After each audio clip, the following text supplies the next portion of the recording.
Good morning. Taking a break, trying to get down the shop fan, the max air motor burnout. I think it's the start or run cap. I don't know, but so I'm trying to get down the old spoon shape, and of course it was hanging by 3 straps. And when you loosen one, it don't want to go anywhere gradually. It wants to move fast. And if I can get airflow in here, then I can maybe get my lift mounted and stuff like that. But I got an old motor for that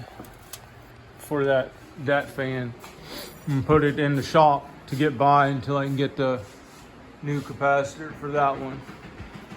And so I'm taking a break because I nearly got kicked off the ladder there when it swung. So I want to talk about turn burn for a second. A lot of people think that this tire inflation is improper. I'm running about 3 psi on everything, front and back, on all the machines that I'm using for lawn service.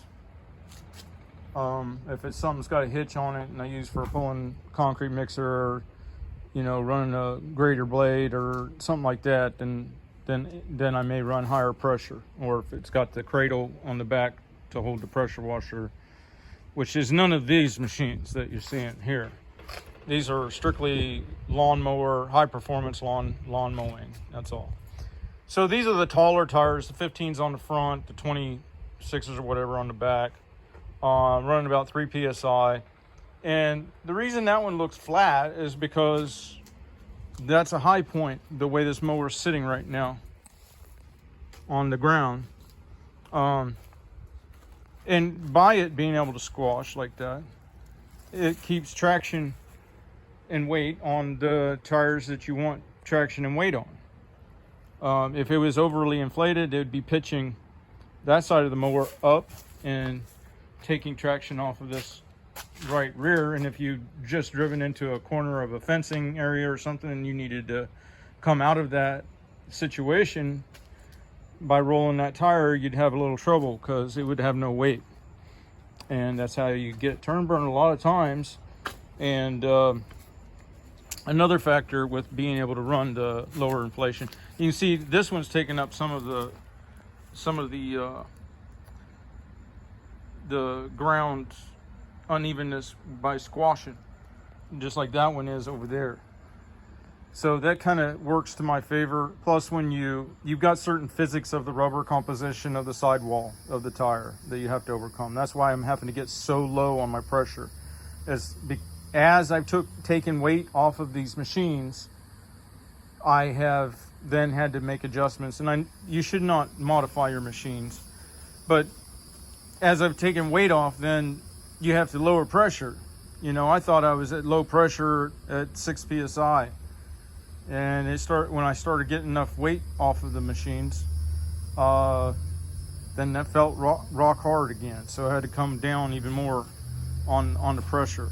So it's about surface area distribution, physics of the compound, sidewall, flex, whatever you got to do. But another factor is when you get into these lower pressure tires, then when you go to turn, if I could jig it up somehow, I wished I had more time and ability, you would see when I go to turn, that steel rim, the metal, would probably rotate as much as 30 degrees before it broke, before you'd even see any rotation on the tread surface, and therefore you wouldn't disturb the soil, So that's how I work on, that's how I prevent, to some degree. I don't get any turn burn anymore.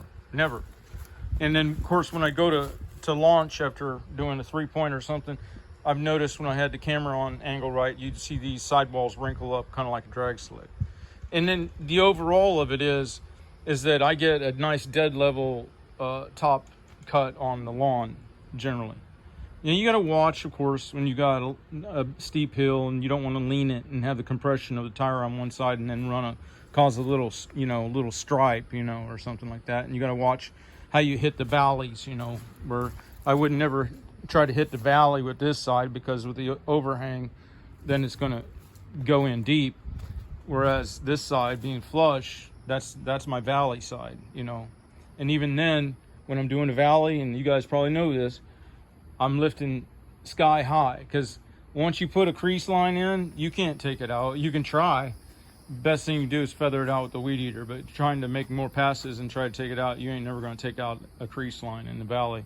You might put more of them in there, but that don't look any better than the original one. So, and then of course, you know, taking the weight off this, like, you know, no battery, and you know, further than that, that one still has the solenoid mounted outside. The other one, I got the battery and the solenoid up in there. And unfortunately, I don't think I can flip this one because I got my handhelds. But this one, it don't have a battery. It don't have a battery tray. It don't have nothing. And I like it like that. But like I said, don't ever modify your mowers. And one thing you get with that, instead of that obstruction visually down there, and you know, you can see straight through now. You can see the front of that hydro filter and everything underneath. So, I mean, there's a difference between mowing and high performance mowing. And just clearing out that space where the battery used to be. Now the battery's up here under the console, and the solenoid, starter solenoid, everything. By clearing out that space, if down the line I wanted to go to a hyperdrives, then, you know, now I've got room for the bigger tank. If I wanted to go to the bigger pumps, if I needed to. I don't know if the circulation requires it, or if it's just being done for longevity, or, you know, but I'll see when I get into it. But when you cut weight, then you need less weight. When you cut weight, then you need less fork. You know, if you have a heavy machine, then you need the heavy fork. But if you can lighten the machine, you can lighten the fork too. And I'm not there all the way yet on mower or tow vehicle. And the goal for me right now is to get to 50 miles per gallon. But here too, where there's no battery there that you would, you know, normal type battery, there's that little tiny lithium hanging right there. So, and I didn't take the clamps off, because if I wanted to switch back, then that makes it almost instantaneous. I can switch back to that battery. So, all right, y'all have a good day.